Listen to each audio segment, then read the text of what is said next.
Antarctica, the world's greatest freezer, is melting.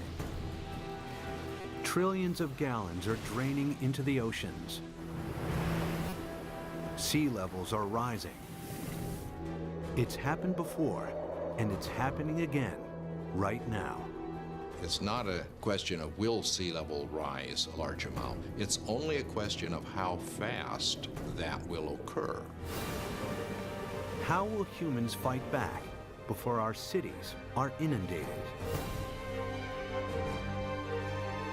Holding off the sea would be the major employer of the world by 2100. Massive levees to defend our coastlines. Floating towns and cities. Vast dams connecting continents. It's our greatest challenge yet, Earth underwater.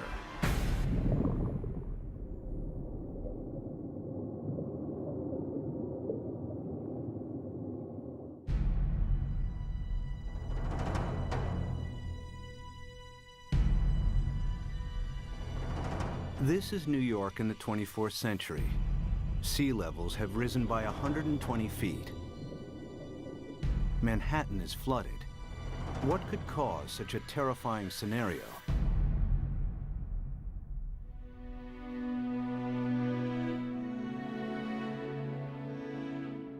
The answer lies here, in Antarctica, where vast amounts of frozen water are locked up in ice.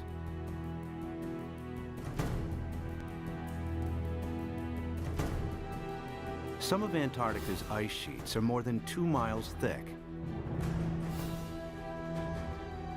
If melted, this ice would dramatically raise sea levels. And the melting has already started. Taxi Jackson, please.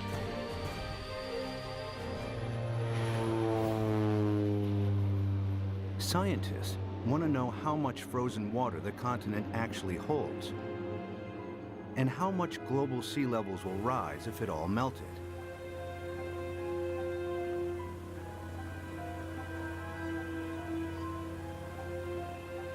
Specially equipped aircraft send radar beams deep into the ice, which reflect off the bedrock and measure the depth of the ice sheet.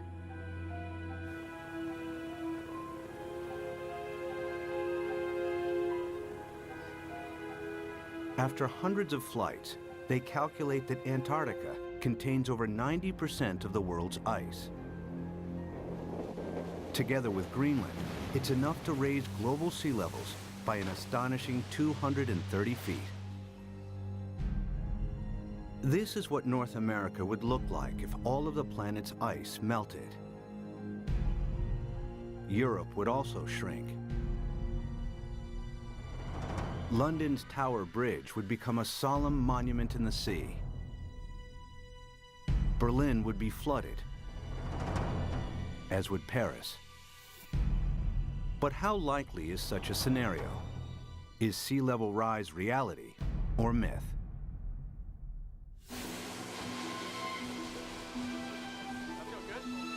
Professor Peter Ward is a paleontologist and astrobiologist. He's written extensively on the history of life on Earth.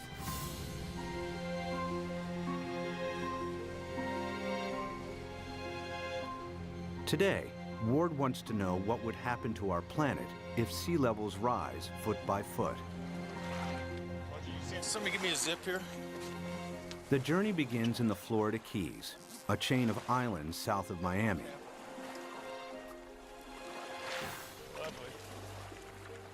He's looking for clues from the past that may help predict the future of our planet.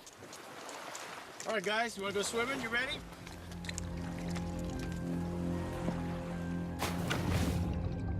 Just a few feet below sea level are banks of coral that have been at this location for over 4,000 years.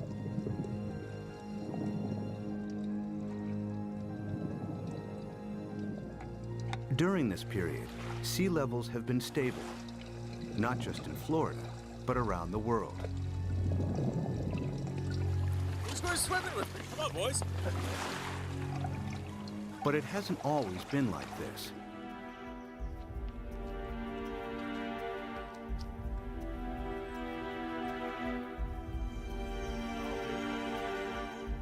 A few hundred yards from shore, Peter visits an abandoned quarry that reveals startling evidence from the past.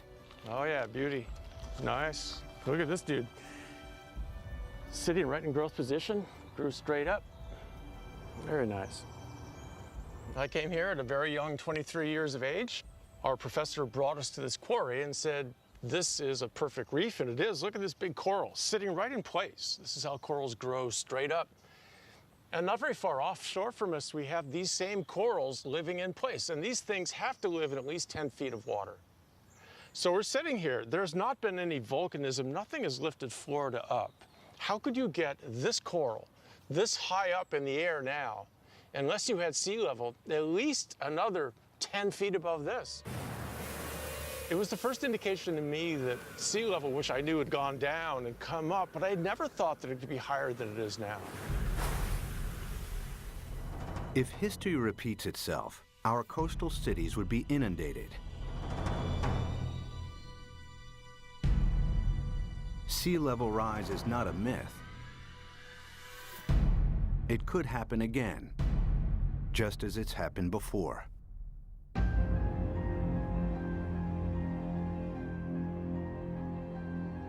The beginning of the most recent ice age was 70,000 years ago. The ice sheets expanded, the planet's landmass grew, and sea levels fell. Then temperatures rose again. The ice receded. Sea levels climbed and eventually settled at today's coastlines. But global temperatures are on the rise again.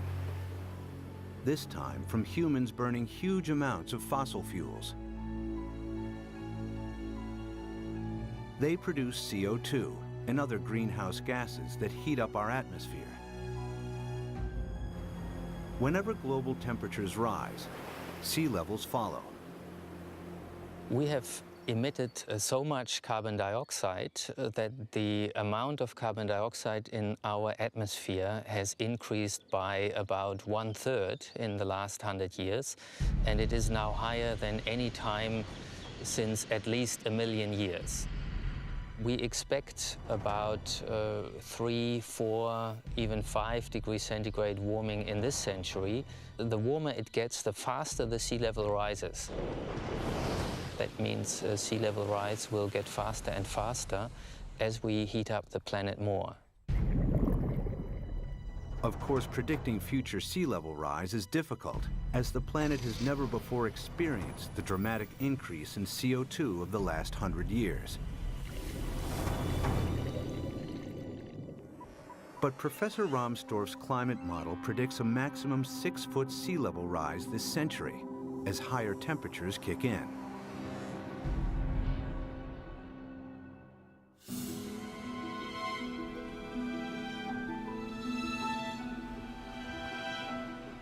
One city that would face inundation this century is Miami, Florida. Just a few feet above sea level, it has virtually no defenses against a rising ocean.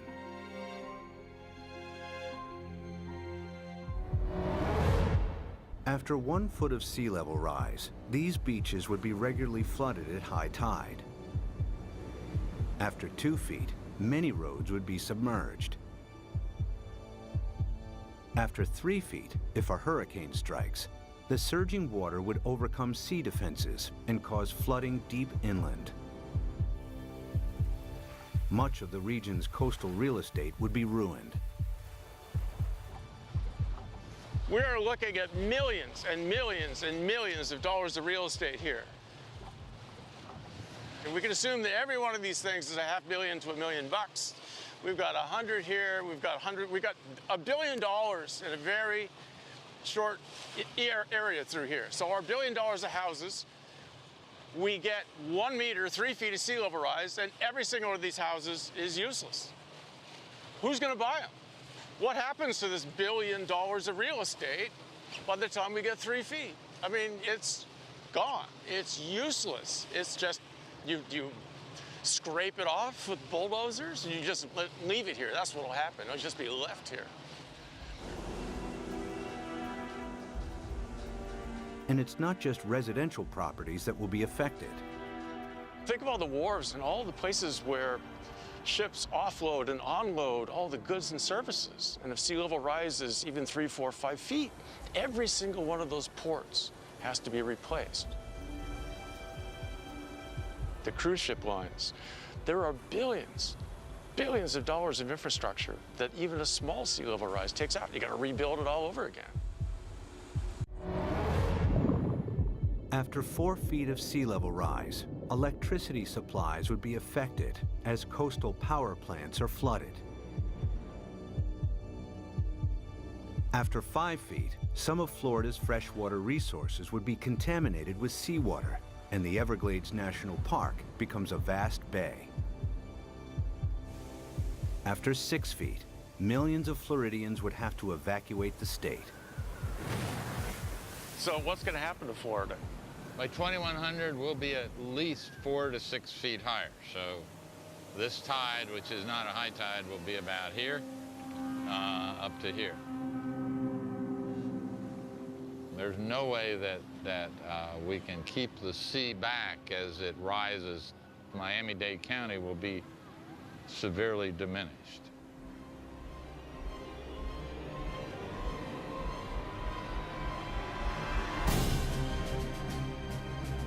By 2100, after 6 feet of sea level rise, Miami would look like this.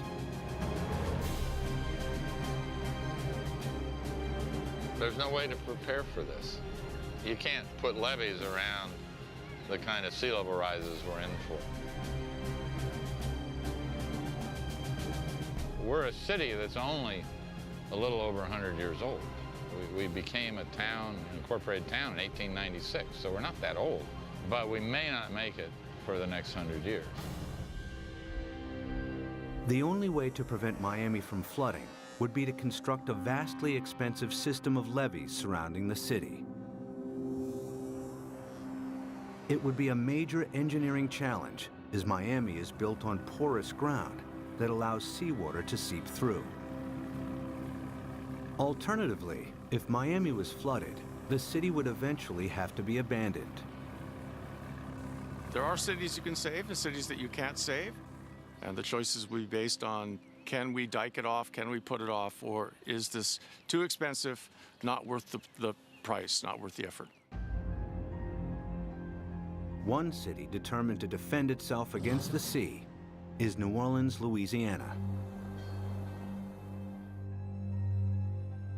During Hurricane Katrina in 2005, large parts of New Orleans were flooded after a storm surge raised sea levels by 20 feet. The city lies several feet below sea level. Its antiquated locks and levees weren't strong enough to hold back the rising sea. As the storm pushed the Gulf's surging waters into Lake Borgne and onwards into the city's canals, New Orleans' sea defenses broke in 50 places. We had some levee and flood wall failures in the hurricane system, and the combination of that overtopping of the levees and the flood walls that failed caused massive flooding throughout the city. About 80% of the city of New Orleans was flooded following Hurricane Katrina.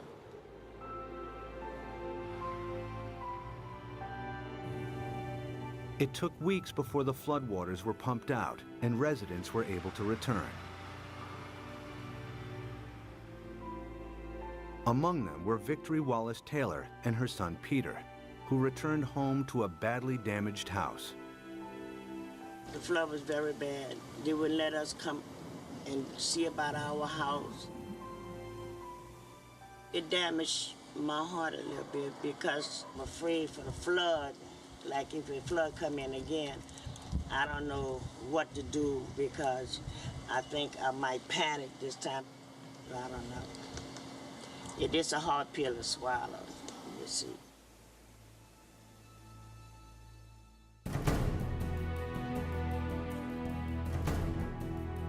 To prevent New Orleans from flooding again, the U.S. government is investing billions of dollars in the city's sea defenses. Along the riverbanks, the U.S. Army Corps of Engineers is strengthening New Orleans' levees and locks. Their work here provides future insight into the kinds of construction that may be needed to protect coastal cities around the world against rising sea levels. We learned a lot of key lessons, and some of the key lessons learned were incorporated into the designs for the Greater New Orleans Hurricane Storm Damage Risk Reduction System. And that system is a series of many different aspects. It has flood walls, it has pump stations, it has levees. There's the series that we call the multiple lines of defense. New Orleans defense takes a unique approach against the rising water by confronting the enemy itself. The flood surge that broke its sea defenses approached the city from Lake Borgne, a lagoon east of New Orleans. It's here where the U.S. Army Corps of Engineers is focusing its efforts. What we've done now is we moved the defense of the city out. We're about 12 miles from downtown, about 8 miles away from the Ninth Ward, which is flooded. What we've done is we moved the protection from downtown, the heart of the city, left it in there, improved it. We've moved all the way out here, 8 miles out to the edge of Lake Borgne, where we now have this brand new structure which works as a primary line of defense. New Orleans is made up of the best topsoil from the United States that came down the Mississippi River and built up down here. However, back in graduate school, the whole idea was that the better it is to grow something on, the worse it is to build on. Well, this is the topsoil of the nation down here, so it's the worst possible stuff to build in. What you see behind me is the Hawken. It is a pile-driving crane brought in from Seattle, Washington, across the Pacific Ocean, down to the Panama Canal to New Orleans to build this particular gate and the barge gate. And what we've had to do is go down 60 feet through the newer material down to the old Pleistocene clay, and that is our basis. So the main wall itself goes down to minus 130 feet, and the batter piles that brace it are down to 190 feet. All tall buildings in New Orleans, the dome, everything is based upon piles. The new seawall also has to allow ships to pass through.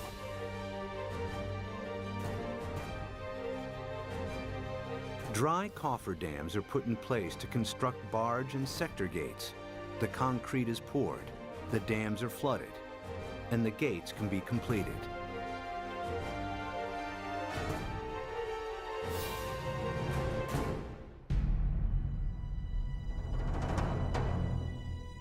New Orleans' new sea defenses are costing the taxpayer a hefty $15 billion.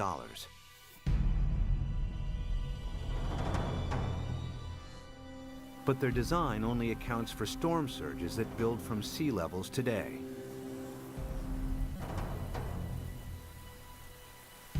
If sea levels rise by 6 feet, any storm surge would be higher as well, and the city's sea defenses would have to be heightened at an even greater cost. Not every country can afford to spend billions on sea defenses. In Bangladesh, many of its 150 million inhabitants live at or just above sea level. Merely 3 feet of sea level rise will have a devastating effect on the country's population. Turns out the area of the world that would be most vulnerable to sea level rise would be Asia.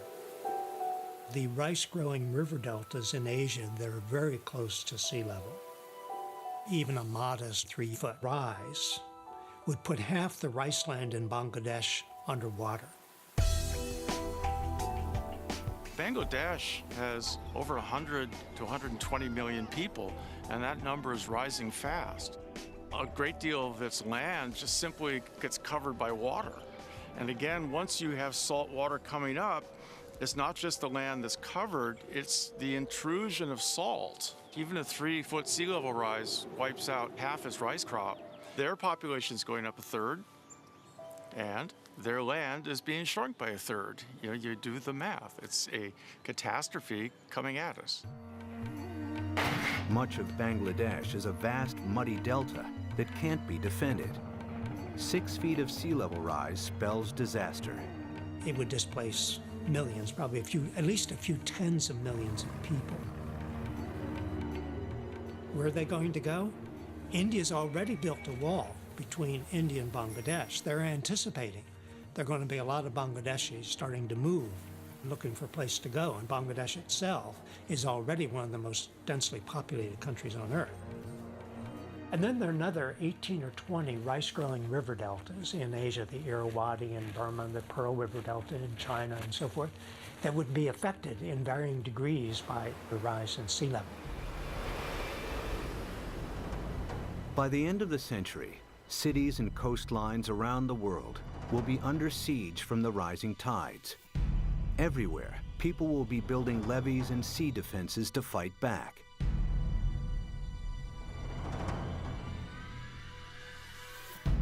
But sea level rise won't stop at 6 feet. They're likely to rise at an even faster rate.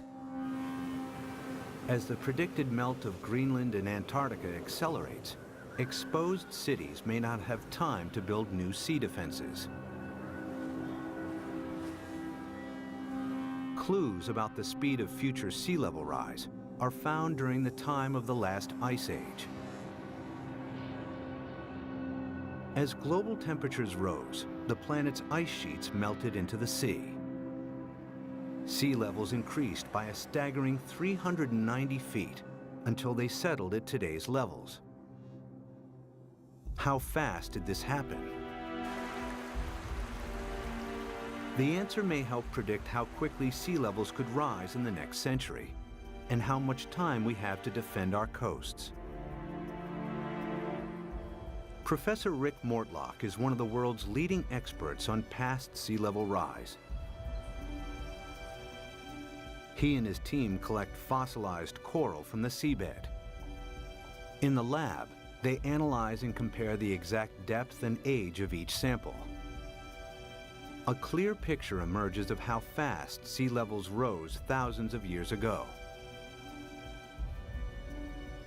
We have 2 pieces of fossil coral that was recovered from drill cores off of Barbados. So by dating these samples and knowing the depth at which they were retrieved, we can use that information to create a point-by-point reconstruction of sea level for the last 20,000 years. There's one particular sea level rise of interest. We call it Meltwater Pulse 1A. During that period of time, we believe sea level rose about 20 meters in 500 years, or about 4 to 5 meters per 100 years. If the same happens again, it would translate to as much as 16 feet of additional sea level rise in the next century. Factor in today's affairs, and the rise may be even faster. If we don't get emissions under control, the rate of sea level rise will keep accelerating. And so in the next century, it's not only that we get the additional 5 to 7 feet that we got the last century, that's going to happen, but we add on to that. So now we're looking by 2200, probably at least 15 feet above, and probably 20. By 2100, the cities will know that they are doomed. The coastal cities, anyway. If the oceans rose with accelerating speed, the planet's most exposed cities may not have time to build adequate sea defenses. Sea levels would rise by 16 feet per century. New Orleans could flood, followed by Miami. Miami's the worst off, and New Orleans, those are 2 cities that will have to be abandoned, I imagine. As southern Florida is lost to the sea, other coastal regions will also struggle to hold back the tides. Among them is the San Francisco Bay Area, with its 7.5 million people. The San Francisco Bay Area is particularly vulnerable to sea level rise because of our history. Although the bay is big, it's very shallow. 2/3 of it was less than 12 feet deep. So lots of it was filled and reclaimed. We're standing here on reclaimed land, and all of downtown San Francisco, the financial district, is on reclaimed land. We've already seen 7 inches of sea level rise in the bay over the past century. We know this because the longest continuously operating tide gauge in America is at the Golden Gate. So we have 154 years of data. We're just now beginning to realize with accelerated sea level rise, we're going to have to prepare and have a new plan for how we deal with it in the Bay Area. If sea levels rose by an additional 16 feet per century, hundreds of thousands of people would lose their homes in the Bay Area.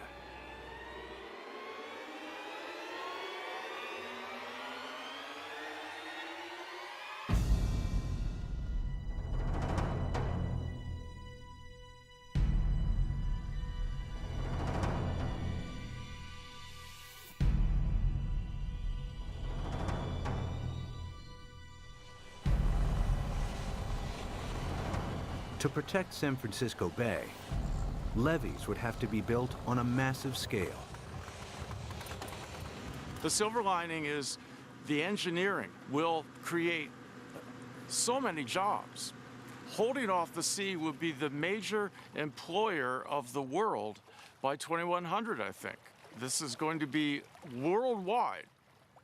We're going to have a damn revolution.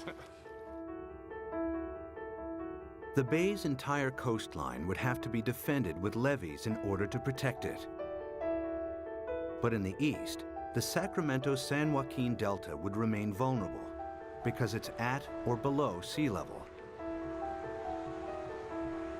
The Delta has some of America's most fertile farmland. The most important part is food. It's unbelievable the proportion of human food that comes from land that is at sea level, not necessarily right next to the sea, but at an elevation that will be impacted by sea level rising. Sea level rises a little, all those fields next to it, even if they're not covered by the sea, are rendered useless for human crops by the sea.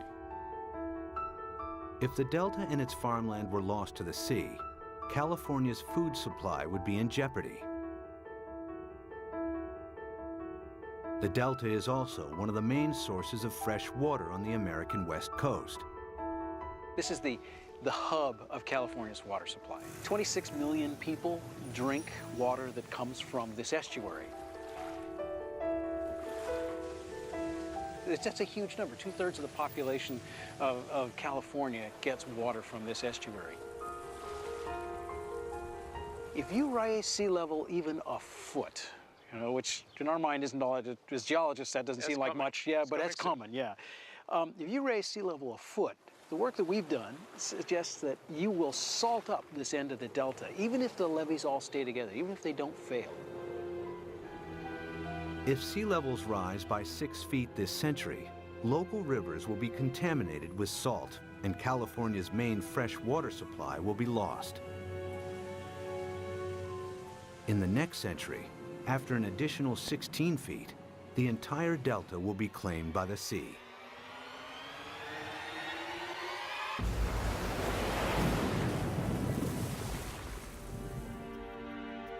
But there may be a way to defend both the Delta and San Francisco Bay.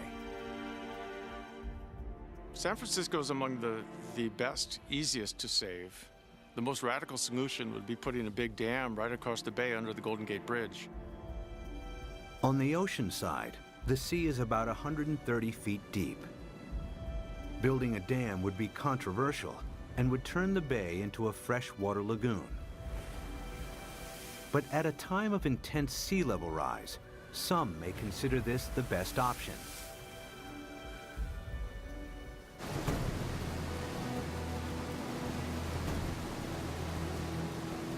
Using cutting-edge technology, huge dredgers could pick up sand from the seabed nearby and deposit it as the dam's foundation.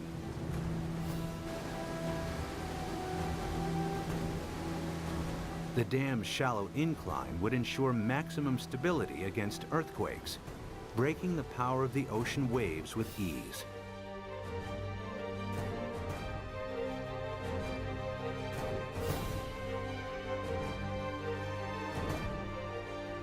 Vast pipes and pumps would be installed to keep the bay's river water flowing out to sea.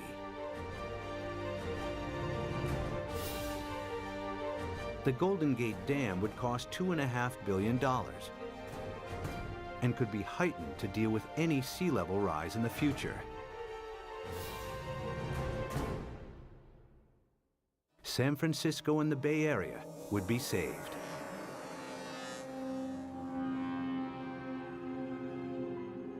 One region that may benefit from the U.S.'s sea defenses is the Mediterranean. It's flanked by countries both rich and poor that have thousands of years of history. The Mediterranean has a unique feature, a narrowing at its mouth. The Straits of Gibraltar are between 10 and 20 miles wide, stretching from southern Spain to Africa. A dam could keep the rising water of the Atlantic separate from the Mediterranean. There's been a plan since World War II, for instance, to put a dam between the Rock of Gibraltar and Morocco on the African side. A dam big enough that sea level rise does not affect the Mediterranean. But building a dam here has one major drawback.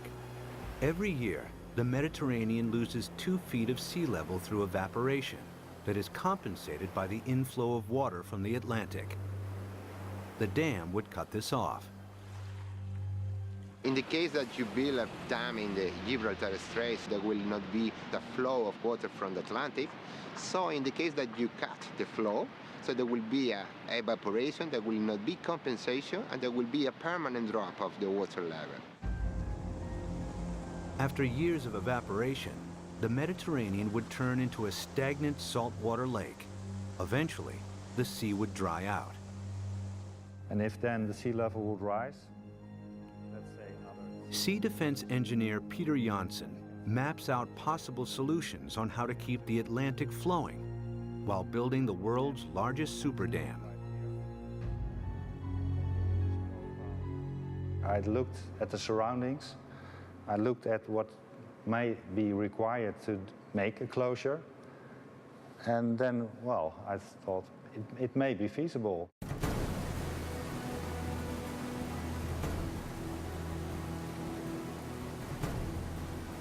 One of Janssen's solutions is to use the same building techniques applied to the Golden Gates. The dam would be 20 miles long and tower 1,250 feet above the seabed, the same height as the Empire State Building. Another solution is to keep the natural flow of the Gibraltar Straits. Huge amounts of Atlantic surface water will flow into the Mediterranean. At a much lower depth, some of the Med's saltier water will be pumped back out again, keeping the sea's salt and sea level stable. The world's greatest super dam would cost $275 billion. The total cost related to what may be the impact for all the cities around the Mediterranean, it seemed acceptable. It may be a solution. The Gibraltar Dam would be the world's largest man-made structure, using enough rock to build 1,000 Great Pyramids. Although the dam would cut off the migration of marine life between the Med and the Atlantic, it would save the entire Mediterranean coastline from flooding. It's certainly technologically possible. The old cradle of civilization becomes really the center of civilization. They would be the last coastal cities never affected by sea level rising.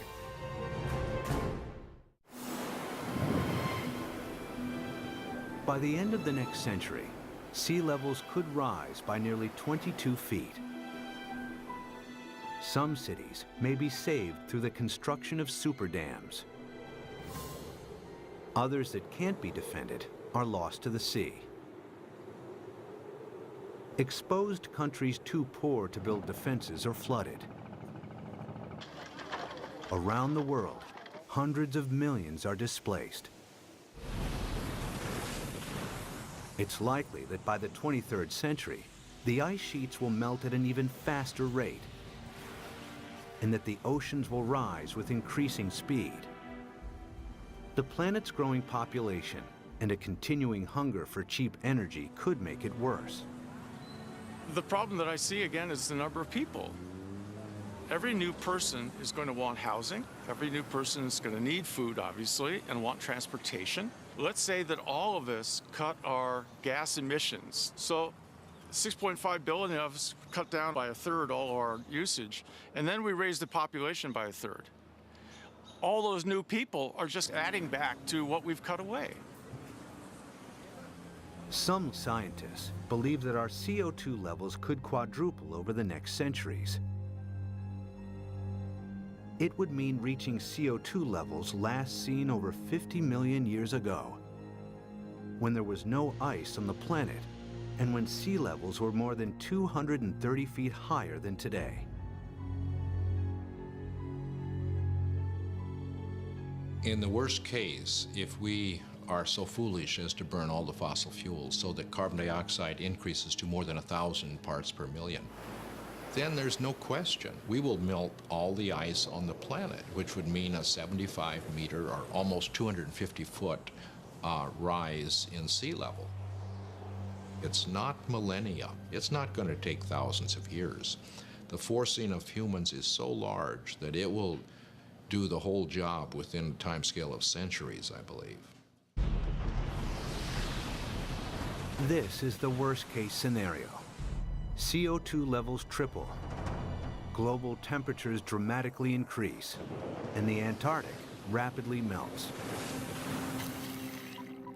The world's coastlines are eroded as sea levels rise by an additional 50 feet by the end of the 23rd century. One rich city that would struggle to defend itself is London, Western Europe's largest metropolis.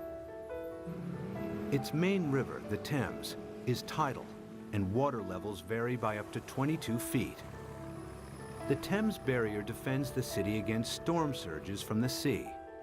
If a tide is unusually high, the barrier closes its gates, and inner London is protected. If sea levels rise by 6 feet, the barrier would have to be replaced by a huge seawall upstream. But if they rise by 50 feet per century, there may not be enough time to build adequate sea defenses.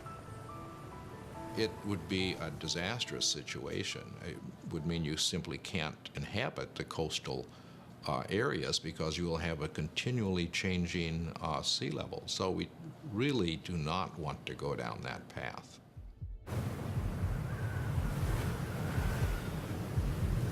If CO2 continues to increase at a growing rate, 50 feet of sea level rise per century is a distinct possibility. The swiftly rising oceans would bypass any new seawalls. London and large parts of England would be flooded within a few centuries. The worst case scenario is when we have maybe 4 to 6 feet within a decade. That's not the kind of thing where you sort of sell your houses and say it's going to be okay. But you're trying to get out of there without drowning. It's going to challenge the existence of civilization. One of London's most famous landmarks, the Tower Bridge, would become a somber outpost in the sea. I mean, there would be a degree of panic that we cannot imagine as each country tried to figure out how it somehow could survive.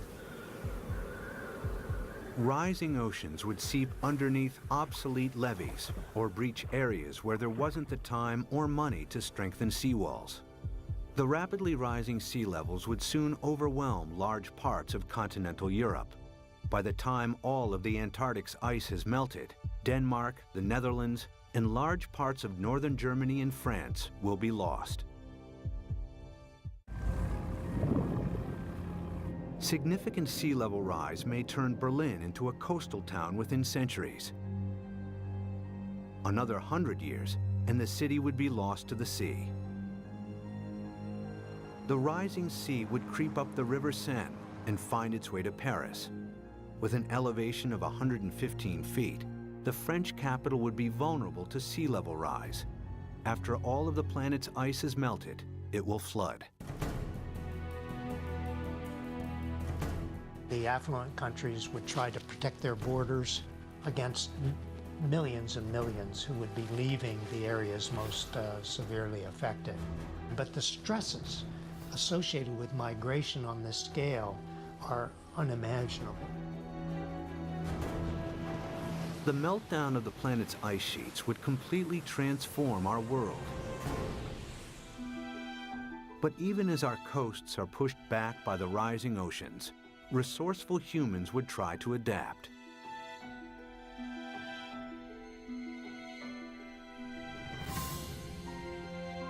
There are already plans to rescue New York.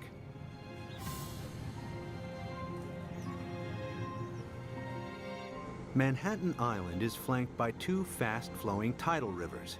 The entire city is directly exposed to the North Atlantic and extremely vulnerable to sea level rise.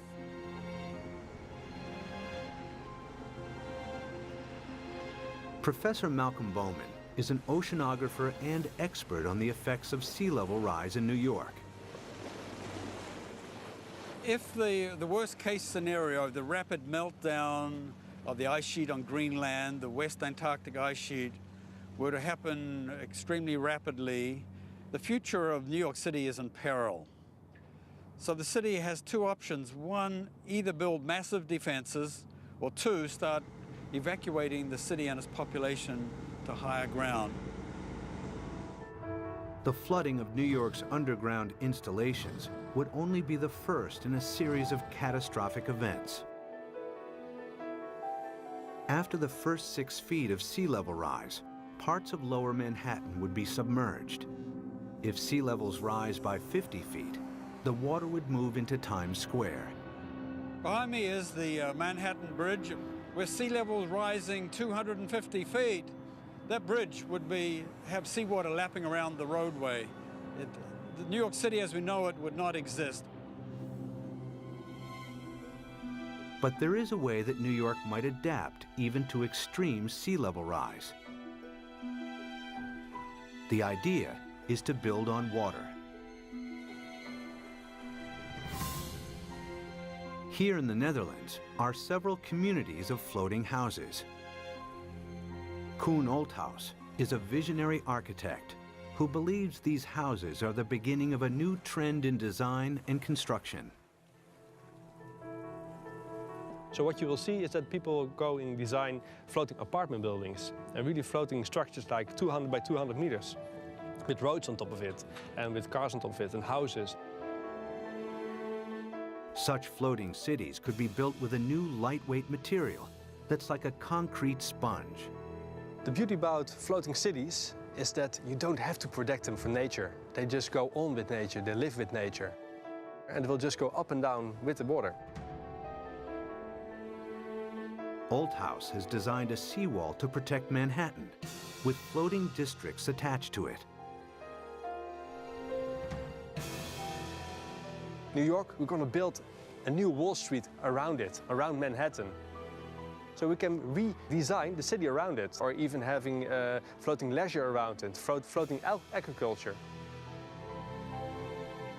A floating New York is still in the concept stage. But one day, this may be the solution for hundreds of coastal cities facing inundation. The best silver lining of the whole thing to me is that it will require a united world. A world war against sea level will have to bring all of the squabbling governments to act together. The sea doesn't care what your national boundary is. It's an equal opportunity flooder. We will have to, as a planet, come at this in a united fashion. Whether it's the construction of massive seawalls or super dams, sea level rise will happen. The question is not if, but how fast and how much our oceans will rise. Much will depend on our own CO2 emissions. Humans will need all their ingenuity to meet the world's greatest challenge yet. when 7 p.m. feels like this, you must be watching the National Geographic Channel.